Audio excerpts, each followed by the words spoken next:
Welcome to Wealthy Mind, where we talk about all things finances, the good, the bad, the ugly, and the surprising.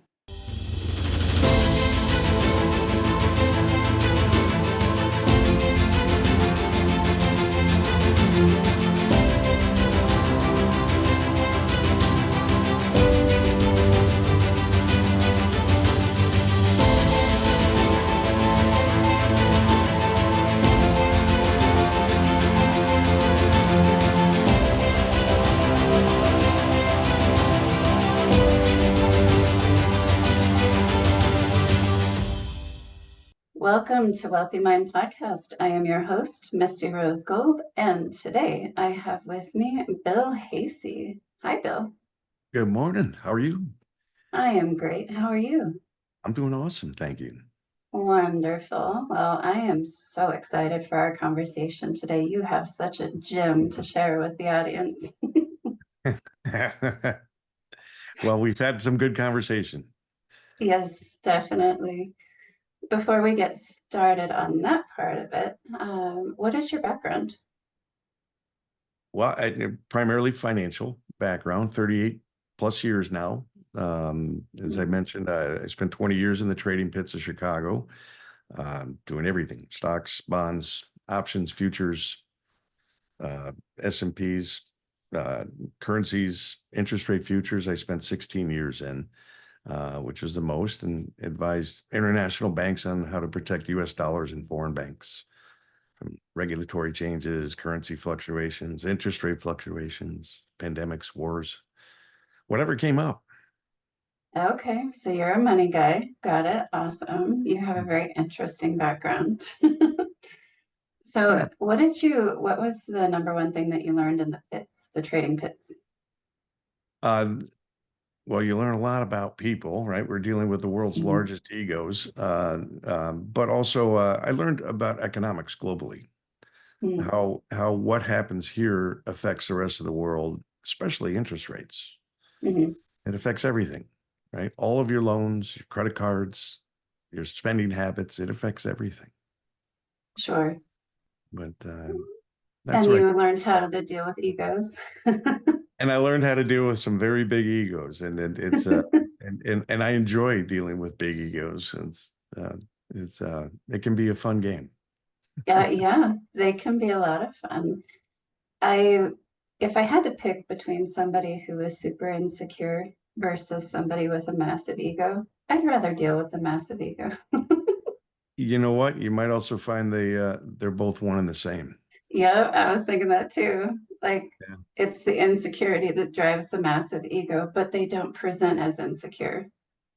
Right. It's Absolutely. when you get to know them that you start figuring out their insecurities. It's the people that present insecure that I would rather not, you know what I'm saying? Like, just Yeah, face value. I'm with you. Yeah. I'm with you. But you and I both understand the psychology behind the ego.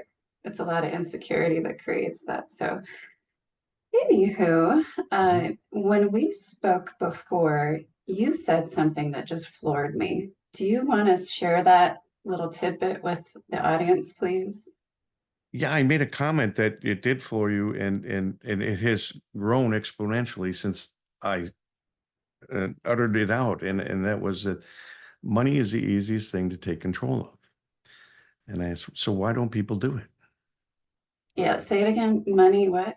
Money is the easiest thing to take control of. Okay, is everybody listening? Say it one more time, please. Money is the easiest thing to take control of. So why Okay, don't you do it? that's awesome. I have never heard that in my entire life until you said it the first time. Well, it took me, about 60 years to to figure that out. So I can understand why many don't. Um, but it's money either controls us or we control it. Hmm. But for the most part, money controls us. I mean, we have what, 76 to 80% of the people in the US live paycheck to paycheck. Okay. Money's controlling them Hmm. because if they're living paycheck to paycheck, they have no savings, right? We've got over 50% of Americans can't handle a $400 hit. Hmm. Well, $400 hits coming, folks. It, Right. because life happens, and it happens all the time, whether it's a car breaking down or an appliance or a kid calls home and needs help. There's just so many different reasons. There's other costs Mhm. involved, a health issue, so many different ways that life can hit, and sometimes we can see them.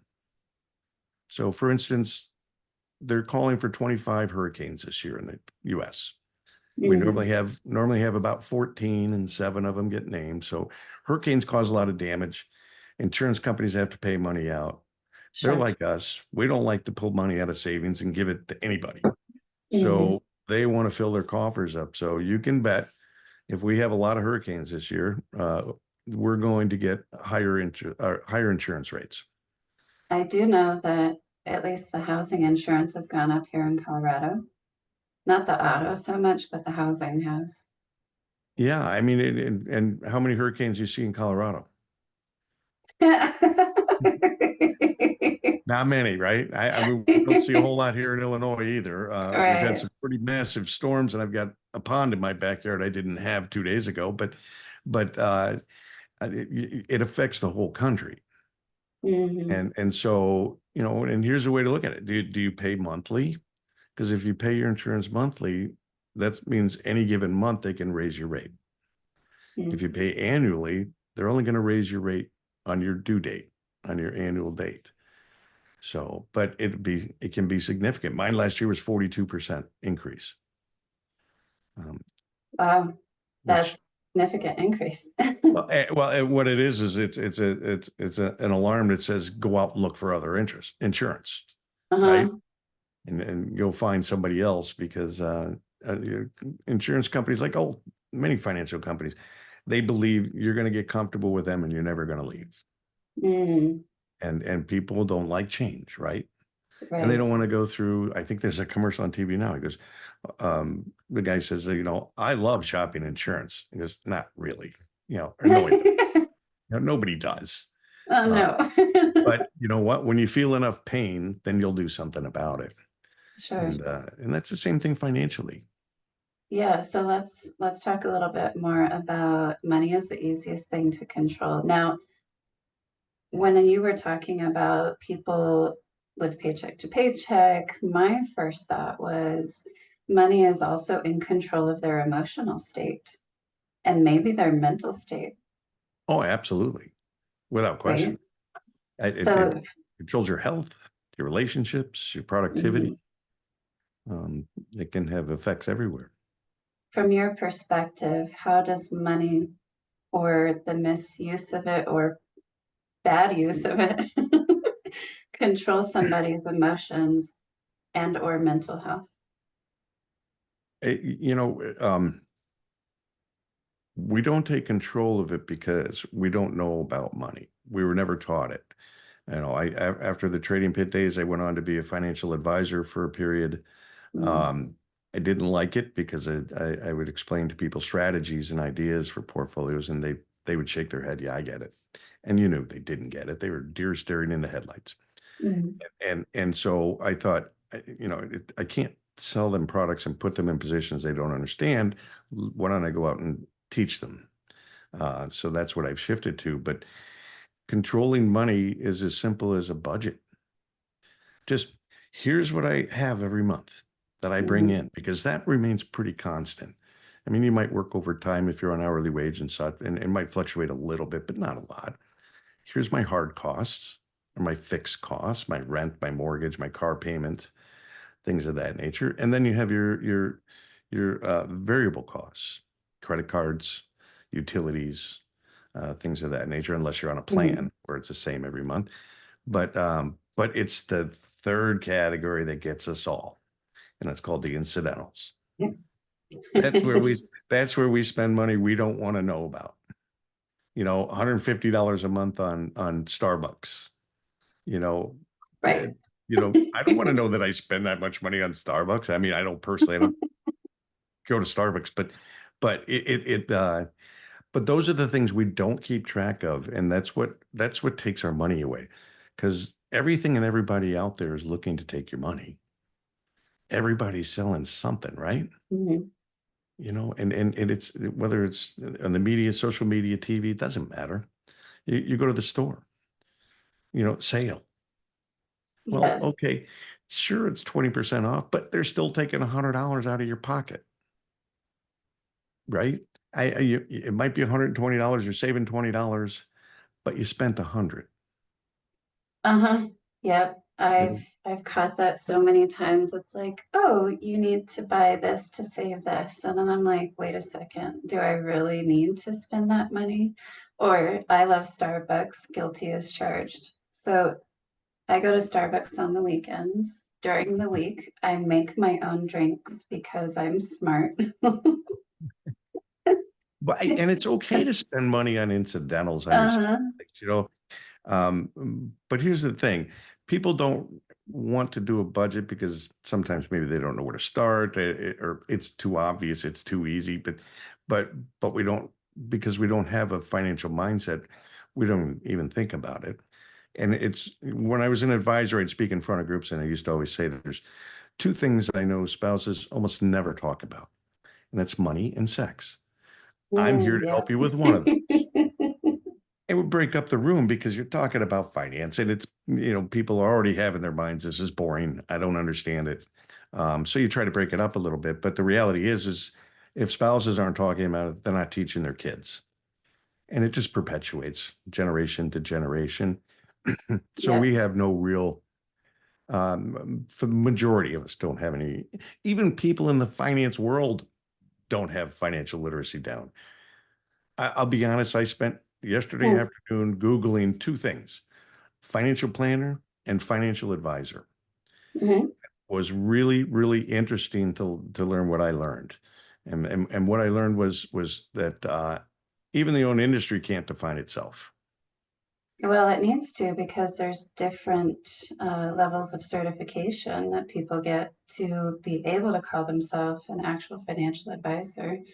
So I You're right. know I've run into people that are like, "Oh, I'm a financial advisor," but they're only licensed to sell life insurance. I'm like, excuse me, you're misrepresenting. You're only Well, licensed to sell life insurance. you know what though? But life insurance policies can have cash value that grows. So Mhm. there's that tie-in. Mhm. But you're right. You go to an advisor and you say, "Do you do investing and insurance?" They'll all say yes. But come on, folks. It, Mhm. who does that person represent? Is it an insurance company or an investment company? That's what they do. They don't really do both. Very few, maybe 10% of advisors out there understand the value of knowing both sides Sure, and sure. how to put it together.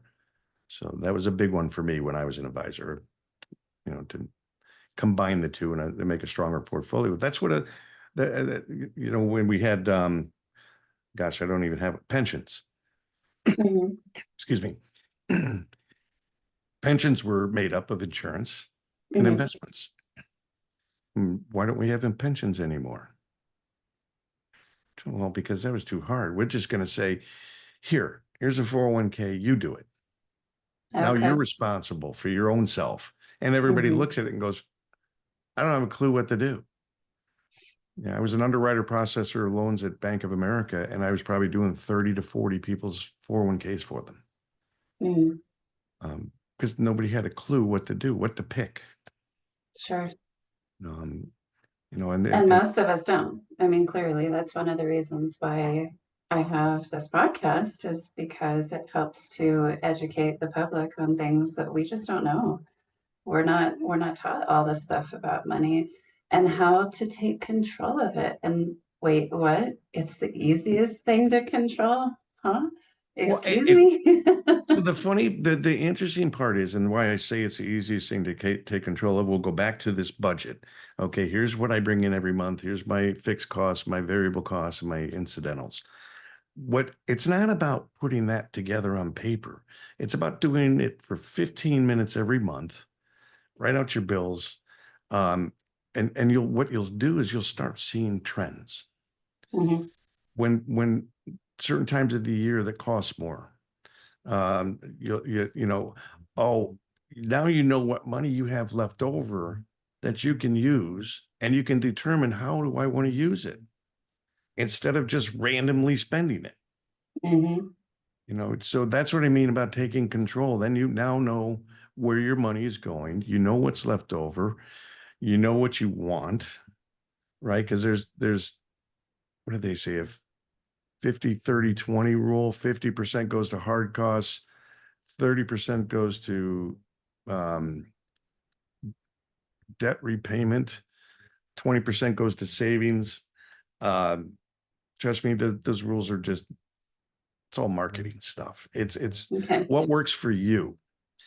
So but knowing what money you have left over to use for whatever you want, whether to put it away for a vacation. Here's a funny part, you'll like this. The old joke in the financial advising industry is that people will spend more time planning their next vacation than they will their whole retirement. It is funny, but it's true. Well, even funnier is you can plan all you want for your next vacation, but I'll bet you spend more money than you plan to spend. Definitely. You find 100%. because when you're on vacation, I want Hmm. I want lobster. I'm at the shore. Let's have lobster every night. Right. But it so that's when I say that money is the easiest thing to control is if you do that simple every month budget and you know what you have left over to spend, now you have control over how you spend it. Hmm. You have choice, and so Yes. so knowledge, having the budget rolled out gives you choices. Choices gives you freedom. Well, let's take that four-letter word of budget. Like a lot of people think it's a cuss word, right? Four-letter word, budget, ew, gross. Yeah. And let's make it wonderful and amazing and appealing. So the budget, from my perspective, the budget will lead you to financial growth. So if you want to get out of your stagnation, out of this hamster wheel that you're on, Hmm. the budget is your ticket to financial growth. So here's the thing. Most people have a stagnant mindset around money instead of a growth mindset. If you have a growth mindset, then a budget is your best friend and it's no longer a four-letter word. But those folks already have that motivation, right? So they're probably already Mhm. paying attention to their money. It's the folks that aren't. Right, So and look, it's not just knowing how much money you have left over to spend for that month or save. Well, though nobody saves, but Excuse me, I do. those rare folks that do budgets and things like that save. Right here. Yeah, yeah. But the reality is once you understand where your money's going and you have that control now, you know what you have left over and you know what you want and you know the difference between a need and a want, right? Um, that starts to loosen up it's a health issue, it's relationship issues, productivity issues, because now you're more comfortable with your money. That's Right. not a problem so much in your life anymore. That's really what you're working for. Because life has so many more beautiful things to offer that we should pay attention to. And money distracts us from all of it. So I picked up on another little carrot there that people can say, oh, budget will lead to this. So if you're highly driven in your career or your business, if you budget and you reduce your financial stress, you are more productive in your work. You are more productive in whatever it is that you need to do, business related or work related. And that's something that I deal with in my coaching on a regular basis is how does your stress affect your mind's ability to perform and problem solve, especially at high levels? If you're a business owner, CEO, executive, any of those things, you need to have your problem solving abilities sharp and your ability to make decisions on the fly so open. And when you're stressed out, all that shuts down. And then you make poor decisions, you make fearful decisions. Instead of seeing the big picture, you're only focused on one little tiny dot. And I'll bet you it's almost always related to money. Usually. That it truly is. And you know, and you're right, it's a distraction and it's a stressor. And Hmm. and that's why I say, because if you learn to do that simple thing for yourself personally, just the budget and what you have left over, so you know what you have to spend on, that can flow into the business side too. You know, most business owners are terrible with the finances. They don't even understand all the financial management sheets and everything. They know one sheet. This is where I Hmm. started. This is what I spent. This is what I brought in. This is what's left over. And if Hmm. that number's higher than the first number, you feel kind of good about it. But for a day, then you don't feel good about it anymore. You know why? Because you don't know really where the money is inside the company and in the business. What's it tied to? How much of it is fixed? How much it Hmm. is variable? What is it that I have left over because I have things I want to do within my company? Can I afford to do them? Right. But again, too often we let somebody else handle that, and that's fine. Hmm. But with that person, you need to be in touch with them all the time. You need to be aware of where your money is, what's available, what's being used, where it's being used. And business owners typically won't do that for the same reason they don't do it personally. That's not my wheelhouse. I'm Hmm. not good with numbers. Um, and I get it. You know, there's plenty of things I'm not good at. Hmm. You know, Same. and you know, so that's fine. Have other people do it, but you need to still be on top of it, because if you're letting somebody else do it, you're also creating an opportunity for people to steal from you as a business owner. Mm.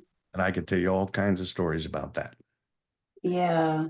Well, let's not go into those stories right now I because didn't think you would. it's a real thing. But Yeah. just be mindful, if you have Yeah. somebody who's handling your business finances, be mindful of it, stay on top of it, check it once a week, that type of thing. It doesn't take a ton to be in the know. It's just about being in the know. Like, know what's going on in every part of your organization or your business. That's it. Same thing. Same thing personally. Same thing personally. You know, I visited my mother-in-law a couple of weeks ago, and my father-in-law passed away about 10 years ago, and he had left her a budget. He was a CPA guy, so he had it all set up for her. And uh, I said, "Do you still have the budget?" She goes, "No." She goes, "You know, I liked it because I learned a lot from it." I said, "Then why don't you have it and do it anymore?" And Mm, she said, "Well, the numbers just keep changing." I said, "That's the point, Mom. The point is to understand the flow of your money, hmm. have control of the flow of your money. Okay, so you're going to feel more comfortable with that aspect of your life. And that aspect of your life is probably the biggest problem you have. Right. It affects every other aspect of your life, you Yeah. know." It's one of the biggest stressors we face, that and relationships. So, Mhm. money and relationships are the two biggest stressors, in my opinion. And when you're having a problem with money, those relationships get Oh, even more challenging, right? oh yeah, they do. 100%. Because, I mean, even at the beginning of this conversation with you, I was thinking of scenarios running through my head when you were talking about people can't handle a $500 surprise, Hmm. right? If something happens with their vehicle, they can't handle that $500 surprise. Then they spiral emotionally. And guess what? They take that out on everyone closest to them. Not fun. So Oh, it's, I yeah. mean, the guilt that people live with because they react emotionally to their poor finances, that alone should be enough motivation to create a budget. But a lot of people don't tie those things together. They don't stop long enough. They don't sit still long enough to think about, okay, what is the core or the root of my stress, and how do I mitigate that? How do I begin to correct it? Because internally it's creating all this, I am not proud of me because of Hmm. how I'm reacting and responding to these things that I cannot control. So then it creates this whole mess inside of a person, and they get this negative view of themselves. And I'm like, this is such a nasty cycle. It Let's is. tie it to where it needs to go. Like most of the reason why people are in these nasty cycles is related to financial stress and how they're reacting to it. And that causes people to do bad stuff. They're not bad people necessarily, No. but they do bad stuff. Well, and here's why. Because we don't want anybody to know. We don't even Hmm. want to know ourselves, but we don't want anybody else to know. You know, I mean, we we judge each other based on the homes we live in, the cars we drive, the clothes we wear, the jewelry, the Ugh. bling, all these things, and thinking, oh, he must be, super successful, but I guarantee you, I know people making well into six figures and even higher that are never Hmm. happy, that are Yeah. broke and Yeah. broke. I've known millionaires that are broke. It's Yeah. kind of hard to say millionaires and broke, but I'm telling you, making $1 million a year, you could still be broke very easily. Oh, yeah. Um, but and you know what the funny thing is money doesn't care about any of that. Money doesn't care about gender or religion or color or culture. Money doesn't care about anything. Maybe that's why we're so almighty dollar chasers, because it's usually you chase after the person that doesn't want you, right? You want them more, Hmm. Hmm. and money doesn't care about us. So maybe that's why we want it so much. But it's yeah, it's kind of funny once you Hmm. give that up. Once if you're able to give that up, um, you just set yourself free. Oh, for sure. So I would much rather be financially sound than have the bells and whistles. Like I had to start over after my divorce. Yeah, And in that space, it was like, okay, great. I went from having this huge house to lots of property to massive financial freedom to holy crap. I just moved back to Denver and I've got $2,000 in my bank account and I've got two clients left from my international business because I got burned out from being online. So hmm, therefore, I need to hit the ground running and build a network and just go and do amazing things for people and produce amazing results. And now 3 years later, here I am. But I have no desire to burden myself with huge house payments or car payments or anything of the sort to put myself back in a position that I'm accustomed to. yeah. No desire. So I have a place that is incredibly low rent. My car payment is $333 a month. Like, I'm good because that allows me the freedom to save money, to reinvest it back into my business and grow. Like, that's most important to me. Why? I have a bigger purpose. And I think that's a huge part of it. My bigger purpose is to make a huge impact in the world, and I've been doing that my entire life and just continuing to do more of it.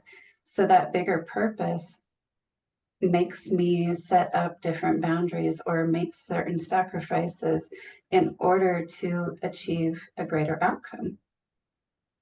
That is a strong purpose, borderline calling. Oh, it is a calling, 100%. And it called me at 8 years So old. and it sounds like a calling, and I know what a calling is. I've been called to teach financial literacy, and a call. The difference between a purpose and calling is a purpose is something you really struggle fighting for. You believe in it. A Mhm. calling, you don't have a choice. This Yeah, it's both. you're gonna do this. You don't have a choice. You've been called to do this. You're gonna do this, and nothing's gonna get in your way. And here's a bigger difference too. When you're called upon, your demons go away. Oh, and they present too. Well, they try to sneak back in from time to time. Hmm. It's a true calling. They have no effect. Um, but They try, but they fail. excuse me, they try, but they fail. Uh, Yes. in purpose, they might have a little more success because sometimes we get kind of lost in the weeds and we Hmm. need to refocus and refine our purpose. Maybe our purpose has shifted. Um, Hmm. and which it's gonna happen. I mean, one of the dumbest questions anybody gets asked anymore is, "What do you expect to be in 5 years?" It's like, are you Mm, serious? And the amount of information coming at us doubles every 18 months. So how could we possibly answer for 5 years from now? Uh, okay, preach, Bill. All right, now oh. you're talking. Yeah, That is so yeah, true. I mean, you can have a business plan, a forecast, or something along those lines. But if you tell me this is going to happen this year, and this is going to happen this year, and this is going to happen this year, it's like, huh? We don't even know what's going to happen tomorrow. right, right. And then we go back to, I don't have the money for that. Or where am I going to find the money, or how much, predict how much money you're going to make? What are you going to do with it? A lot of people who are fortunate and get big bonuses or raises, they wind up living just at a higher standard. And the problem is once a bonus goes away, it's gone, right? Right. And so you start learning to spend more because you had that extra money. Now that's Hmm. gone. You're still Hmm. spending more, but you don't have the money for it anymore. So now Yeah. you're building up credit. Um, Credit card debt is the highest in the history of Mm. credit cards right now, at the highest interest rate ever right now. Well, it is time to get rid of our spend culture and move into a growth culture. Yeah. And love, love, love to see people step into the growth culture. Why? Because then they're no longer financially stressed out, and then they're no longer mean to other people. Well, the funny thing about money is money will make you more of whom you are. The more money you make, the more of the same person you are will Hmm. come out, right? Yeah. If you're a happy person, you'll be happier. If you're a Yeah. mean person, you'll most likely be meaner. And trust me, I mean, the pit I was in had 1,500 people. It was the world's largest trading pit. So we Mm-hmm. had every kind of character you can imagine. Mm-hmm. And there were several people that made a lot of money. Mm-hmm. Um, I worked for one guy who was averaging, he netted $500,000 a month income, net income. Oh, wow. I worked for another guy who had made $39 million that year. Mm-hmm. Um, but I also knew guys that were barely scraping by, or lots of guys that would blow out in 1 or 2 or 3 months. But because they didn't understand money, it was, Right. it's a game. And but funny that my dad used to say, "I don't understand why you're in the money game so much. You're not motivated by money." And I said, "No, you're right." I said, but it is the game, and Yeah. there's much much more to it. Even though in the trading pits you're measured by how much you started with at the beginning of the day and what do you got left at the end of the day. Mm-hmm. So it's all about money, but and advising others is completely different. Yeah. Again, So, easy to control money. yes, and let's talk about money being the amplifier of what is inside of you. Now, a lot of people consciously are not aware of that, but intuitively they are. Hmm. So, if that is something that is holding you back because you don't feel like you deserve, work on it. If you're afraid of becoming a major, you know what, if you have growth and wealth, work on it. Yeah. There's a deeper, deeper core there within the subconscious mind and the thoughts that are embedded in our minds. So make sure that you're looking at that to see, like, okay, am I purposefully sabotaging my financial life because I don't feel like I deserve? Or whatever the case is, like there's a million scenarios that could pop up in there. So, Sure. Sure. I mean, another misunderstanding is that wealthy people are smart, not and necessarily. that's true at all. Just because you make a lot of money doesn't mean you're smart. It means you might be smart at one thing, Hmm. or even a couple of things, but it doesn't make you all knowing about politics, religion, economy, and all the other things that Hmm. you might want to. If you have a lot of money, you might want to spout off about because you think you know. Right. Um, and there's that ego again, right? Coming out. Hmm. Um, it's it's challenging to remain humble, but Yeah, and it's necessary. It's like, okay, I'm a genius in a certain type of way, but I don't know everything and I don't claim to. And that's why I love learning from other people. And I love providing, like, if I need some service, it's not my specialty. Awesome, great, let's do it. But I I've met many, many people and I've worked with people in my coaching business where because they've reached a certain level of success, they think they know everything. yeah, call them doctors, right? Oh, I that's funny. it's hilarious because doctors are probably some of the worst folks with money. They're absolutely Mm, know nothing about it, but they make enough that they can get away with that. mm, And trust me, I used to underwrite loans for doctors and such, and and what I learned was no, they're just not the brightest bulb in the pack when it comes to financially. Thank goodness you're a doctor because you're good at that, right. you know, Yeah. and so that helps because look, most people need help with money, you Yeah. know, and does that mean a financial advisor? Not necessarily. It could be a coach, CPA, coach.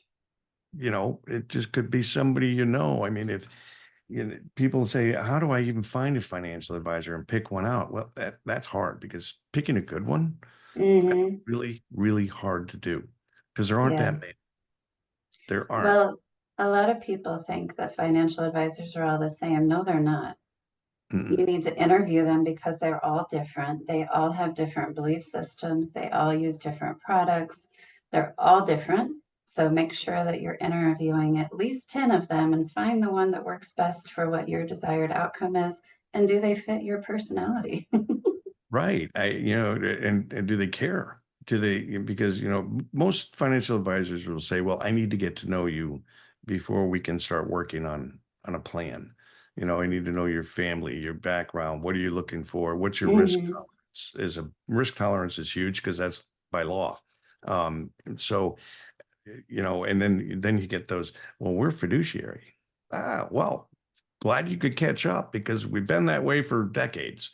Mm. So fiduciary just means you have a responsibility to do the right thing by your client, which can translate down to you don't do anything without your client's okay.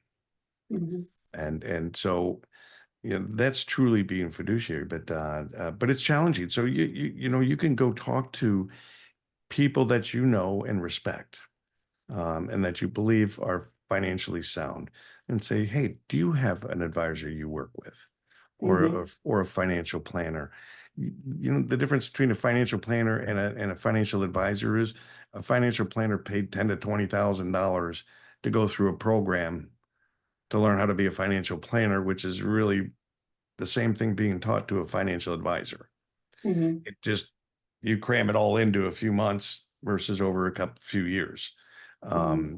Um, they do the same thing for the most part. I know I could get in a lot of trouble from a lot of Yeah. people Yeah. Be if this went careful out like there. that. Be But careful. but the reality is, it's true. A financial planner doesn't necessarily make you the best at advising and putting a portfolio together because uh, there's so many options and things out there. Each company trains their agents in Hmm. specific ways to do very specific things. Sure. So there's ways. Don't talk to a cat. You can't. Captive agents, meaning they work for one company, and that's they only can sell those products. Yeah. And That's they have very their limiting. purpose. It They has a do. purpose, but it's very limiting. They do. So let's go ahead and wrap up. Okay. And before we go, I just wanted to say thank you for sharing your amazing nugget of wisdom. That wisdom is money is the easiest thing to take control of in our lives. Now, when you guys are looking for a financial planner, just be aware that that is one of the most intimate relationships you are ever going to have with another professional. Yeah. It is very similar to, excuse me, it is very similar to my world. as a success coach, Mhm. it is a very intimate relationship. So if anybody's looking for a financial planner or a success coach or a business coach, I work with businesses, primarily executives, that type of thing.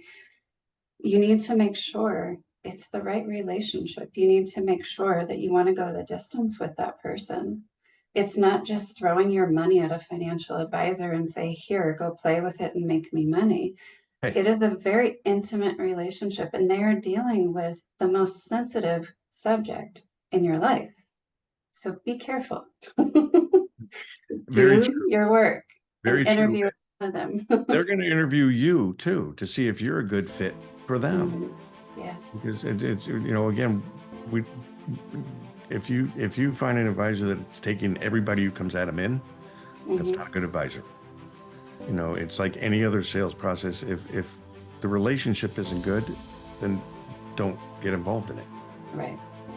right? Yep. And 100%. yes, but thank you for Cool. having me. Appreciate it. I love to preach and talk about this. So, and that's where I'm heading out on the tour, on the speaking circuit tour, and do and a podcast coming out soon, and a book coming out soon, to help people understand money's pretty easy to control. Yeah. So if you want Bill to come and speak to your audience about how easy money is to control and take control of, please reach out to him. How can people get in touch with you? Easiest way is Bill at BillHaase.com. So that All last right. name Haase. So Bill at BillHaase.com. That's pretty straightforward. Yeah. Bill, thank you so much for your time and your wisdom today. I really appreciate it. Thank you for having me on. I love to talk about it. Wonderful. Well, have a wonderful rest of your week. Thank you. Thank you. You do the same. Thank you for tuning in to the Wealthy Mind podcast. Please be sure to download the Wealthy Mind app today and make sure to support your local Dress for Success.